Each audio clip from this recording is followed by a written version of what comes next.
گوہر شاہی مرحبا، السلام علیکم۔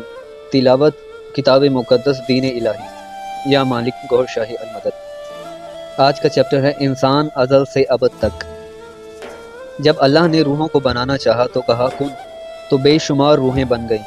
اللہ کے سامنے اور قریب ارواح نبیوں کی، پھر دوسری صف میں ولیوں کی، پھر تیسری صف میں مومنین کی، پھر ان کے پیچھے عام انسانوں کی، پھر حد نگاہ سے دور صف میں عورتوں کی روحیں بن گئی، پھر ان کے پیچھے روح حیوانی، پھر روح نباتی، اور پھر ایسی روح جمادی جن میں ہلنے جلنے کی طاقت بھی نہ تھی نمودار ہو گئیں۔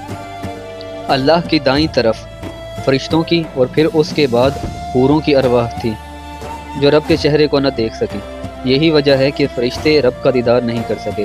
پھر پیچھے نوری معقلات کی روحیں جو دنیا میں آ کر نبیوں ولیوں کی امدادی ہوئیں، پھر بائیں جانب جنات کی روحیں، پھر پیچھے سفلی معقلات، پھر خبیثوں کی روحیں جو دنیا میں آ کر ابلیس کی امدادی ہوئیں۔ دائیں بائیں اور حد نگاہ سے دور والی ارواح رب کا جلوہ نہ دیکھ سکی۔ یہی وجہ ہے کہ جن فرشتے اور عورتیں رب سے ہم کلام ہو سکتے ہیں لیکن دیدار نہیں کر سکتے۔ کرۂ ارض میں ایک آگ کا گولا تھا، حکم ہوا ٹھنڈا ہو جائے، پھر اس کے ٹکڑے فضا میں بکھر گئے۔ چاند، مریخ، مشتری، یہ دنیا اور ستارے سب اسی کے ٹکڑے ہیں، جبکہ سورج وہی باقی ماندہ گولا ہے۔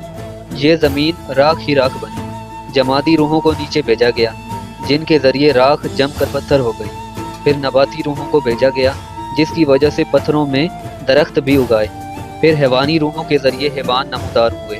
اللہ نے سب روحوں سے یہ بھی پوچھا تھا کیا میں تمہارا رب ہوں؟ سب نے اقرار کیا اور سجدہ کیا تھا، یعنی پتھروں اور درختوں کی روحوں نے بھی سجدہ کیا تھا۔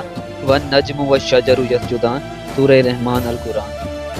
پھر اللہ نے روحوں کے امتحان کے لیے مصنوعی دنیا، مصنوعی لذات بنائے اور کہا اگر کوئی ان کا طالب ہے تو حاصل کر لے۔ بے شمار روحیں اللہ سے منہ موڑ کر دنیا کی طرف لپکیں اور دوزخ ان کا مقدر میں لکھ دی گئی۔ پھر اللہ نے بہشت کا نظارہ دکھایا جو پہلی حالت سے بہتر اور اطاعت و بندگی والا تھا۔ بہت سی روحیں ادھر لپکیں، ان کے مقدر میں بہشت لکھ دی گئی۔ بہت سی روحیں کوئی فیصلہ نہ کر پائیں، انہیں پھر رحمان اور شیطان کے درمیان کر دیا۔ وہی روحیں دنیا میں آ کر بیچ میں پھنس گئیں، پھر جس کے ہاتھ لگ گئیں اس ہی کی ہو گئیں۔ بہت سی روحیں اللہ کے جلوے کو دیکھتی رہیں، نہ دنیا کی اور نہ ہی جنت کی طلب۔ اللہ کو ان سے محبت اور انہیں اللہ سے محبت ہو گئی۔ انہی روحوں نے دنیا میں آ کر اللہ کی خاطر دنیا کو چھوڑا اور جنگلوں میں بسیرا کیا۔ روحوں کی ضرورت اور دل لگی کے لیے 18,000 قسم کی مخلوق، 6,000 پانی میں، 6,000 خشکی میں اور 6,000 ہوائی اور آسمانی پیدا کی گئی۔ پھر اللہ نے 7 قسم کی جنت اور 7 قسم کی دوزخ بنائی۔ جنتوں کے نام خلد، دارالسلام، دارالقرار، عدن، الماوا، نعیم، فردوس۔ دوزخوں کے نام سکر، سعیر، متا، اتما، جہین، جہنم اور حاویہ۔ مندرجہ بالا سارے نام سریانی زبان کے ہیں، وہ زبان جس میں اللہ فرشتوں سے مخاطب ہوتا ہے۔ سب مذاہب کا عقیدہ ہے کہ جسے اللہ چاہے دوزخ میں اور جسے چاہے بہشت میں بھیج دے۔ اگر وہیں سے جس روح کو دوزخ میں بھیجا جاتا تو وہ اعتراض کرتی کہ میں نے کون سا جرم کیا تھا؟ اللہ کہتا تو نے میری طرف سے منہ موڑ کر دنیا طلب کری تھی۔ روح کہتی وہ تو صرف نادانی میں اقرار تھا، عمل تو نہیں کیا تھا۔ پھر اس حجت کو پورا کرنے کے لیے روحوں کو اس دنیا میں بھیجا، پھر اس حجت کو پورا کرنے کے لیے روحوں کو نیچے اس دنیا میں بھیجا۔ آدم، جنہیں شنکر جی بھی کہتے ہیں، جنت کی مٹی سے ان کا جسم بنایا گیا۔ پھر روح انسانی کے علاوہ کچھ اور مخلوقیں بھی اس میں ڈال دی گئیں۔ جب آدم کا جسم بنایا جا رہا تھا تو شیطان نے حسد سے تھوکا تھا جو ناف کی جگہ گرا، اور اس تھوک کے جراثیم بھی اس جسم میں شامل ہو گئے۔ شیطان جنات قوم سے ہے۔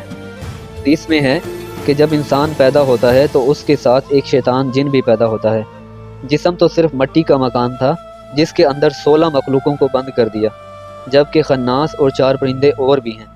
آدم کی بائیں پسلی سے عورت کی شکل میں مواد نکلا، اس میں روح ڈال دی گئی جو مائی حوا بن گئی، اور بعد میں بہشت سے نکال کر آدم کو سری لنکا اور مائی حوا کو جدہ میں اتارا گیا، جن کے ذریعے ایشیائیوں کی پیدائش کا سلسلہ شروع ہو گیا، اور آسمان سے باقی روحیں بھی بتدریج آنا شروع ہو گئیں۔ روحوں کی تعلیم و تربیت اور مدارج کے لیے مذاہب کی صورت میں مدرسے قائم ہوئے، اور روز ازل کی تقدیر کے مطابق کوئی کسی مذہب میں اور کوئی بے مذہب ہی رہیں۔ اللہ کی محب روحیں بھی اس دنیا میں آئیں، کوئی مسلم کے گھر، کوئی ہندوؤں، کوئی سکھوں اور کوئی عیسائیوں کے گھروں میں پیدا ہو گئیں اور اپنے مذہب کے ذریعے اللہ کو پانے کی کوشش کرنے لگیں۔ یہی وجہ ہے کہ ہر مذہب کے خواص نے رہبانیت اختیار کی۔ کچھ لوگ کہتے ہیں کہ اسلام میں رہبانیت نہیں ہے، یہ عقیدہ غلط ہے۔ حضور پاک صلی اللہ علیہ وسلم بھی غار ہرا میں جایا کرتے تھے۔ شیخ عبد القادر جیلانی، خواجہ معین الدین اجمیری، داتا علی حجویری، بری امام، بابا فرید، شہباز قلندر وغیرہ نے بھی رہبانیت کے بعد ہی اتنے بلند مقام حاصل کیے اور انہی کے ذریعے دین کی اشاعت ہوئی۔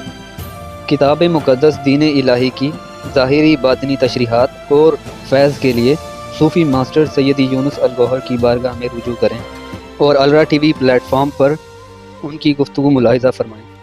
شکریہ۔ گوہر شاہی مرحبا۔